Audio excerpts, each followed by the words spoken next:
দলের সিদ্ধান্ত মেনে নির্বাচন থেকে সরে দাঁড়ানো সিলেট সিটি কর্পোরেশনের মেয়র ও বিএনপির কেন্দ্রীয় সদস্য আরিফুল হক চৌধুরী এবং টানা 4বারের কাউন্সিলর ও মহানগর বিএনপির সাবেক সভাপতি রেজাউল হাসান কয়েস লোদির পথেই হাঁটছেন সিলেট বিএনপির নেতাকর্মীরা।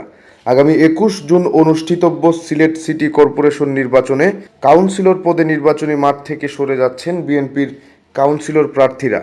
আরিফ লোদির ঘোষণার পর নেতাকর্মীদের নির্বাচন বর্জনের হিড়িক পড়েছে।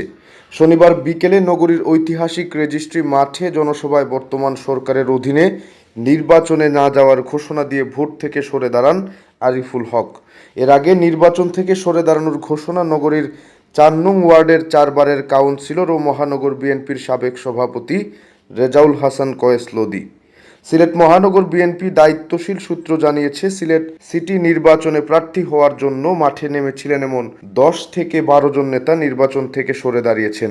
এদের মধ্যে টুকের বাজারের একটি ওয়ার্ডের সম্ভাব্য প্রার্থী জেলা ছাত্রদলের সভাপতি আলতাফ হোসেন সুমন নির্বাচন থেকে সরে এসেছেন।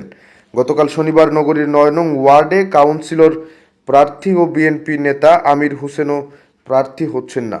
22 নম্বর ওয়ার্ডের সাবেক কাউন্সিলর ও মহানগর বিএনপি নেতা সৈয়দ মিজবা উদ্দিনও প্রার্থী হচ্ছেন না। এছাড়াও আরও বেশ কয়েকজন সম্ভাব্য প্রার্থী নির্বাচন থেকে সরে দাঁড়াবেন বলেও সিলেট মহানগর বিএনপির এই সূত্র নিশ্চিত করেছে।